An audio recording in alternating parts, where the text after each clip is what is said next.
ফুলশয্যার ঘর ও স্রোত সার্থকের তুমুল ঝগড়ার সাক্ষী হয়ে রইল। হ্যাঁ বন্ধুরা, ভিডিওতে লাইক দিয়ে দেখতে থাকুন। স্রোতকে ফুলশয্যার ঘরে যখন সাজিয়ে গুজিয়ে সার্থকের পিসিমণি বসিয়ে দিয়ে আসে, ঠিক সেই মুহূর্তেই সার্থক সেই রুমে আসা মাত্র সার্থকের পিসিমণি বলতে থাকে যে, দেখ সার্থক, তোর বউকে তোর ঘরে দিয়ে এসেছি, এবার নিশ্চয়ই আর যাই হোক না কেন পাড়া প্রতিবেশী থেকে শুরু করে আত্মীয় স্বজন সকলকে জানান দেওয়ার জন্য তোরা ঝগড়াঝাটি করবি না।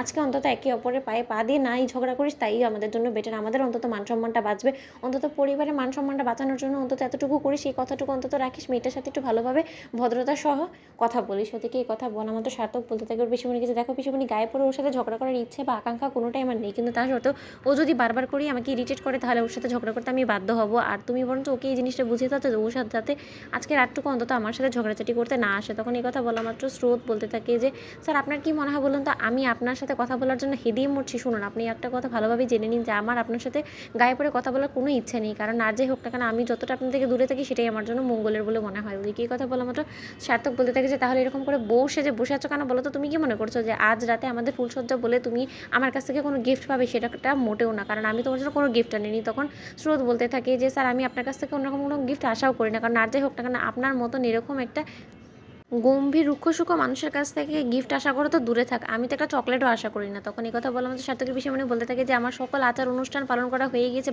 বাবা, এবার আমি এখান থেকে মানে কেটে পড়ি, তাহলে অন্তত আর যাই হোক না কেন তোদের এই অশান্তির সাক্ষী অন্তত আমাকে হতে হবে না। এই কথা বলা মাত্র সার্থক দরজা লাগিয়ে বলতে থাকে যে, স্রোত একদম আস্তে কথা বলার চেষ্টা করো, কারণ বাড়ি ভর্তি গেস্ট আছে, তুমি সেটা ভুলে গেছো। এখনই তো পিসিমণি তোমাকে কি বলে গেল, তুমি শুনোনি? তখন এই কথা বলা মাত্র স্রোত বলতে থাকে যে, আমি কেন চুপ করে থাকবো? আপনি আপনার আওয়াজটা নামিয়েও কথা বললেই তো হয়, তাহলে আপনি আমার সাথে চিৎকার করা চেঁচামেচি করবেন, আমিও করবো না? এই কথা বলা মাত্র স্রোতের মুখ চেপে ধরে সার্থক আর বলতে থাকে যে, এরপরে যদি কোনো রকম কোনো কথা বলে না তাহলে মুখে একবারে টিপ দিয়ে দিব, তাই আর যাই হোক না কেন একদম কোনো রকম কোনো কথা বলবে না, যাও গিয়ে ঘুমিয়ে পড়ো। তখন স্রোত বলতে থাকে যে, কেন আপনি কি মনে করেছেন যে আপনি এখন আমার উপরে হুকুম দাঁড়িয়ে শুরু করে দেবেন আর সেটা আমি সব কিছু সহ্য করবো? সেরকমটা কিন্তু একদম না স্যার। আপনি যদি আমার সাথে কোনো রকম কোনো অভদ্রতাম করার চেষ্টা করেন তাহলে কিন্তু আমি এক্ষুনি আঙ্কেলের কাছে গিয়ে আপনার নামে নালিশ করে দিব। তখন এই কথা বলার মতো সার্থক বলতে থাকে যে, নালিশ করবে? করো করো, কী করবে?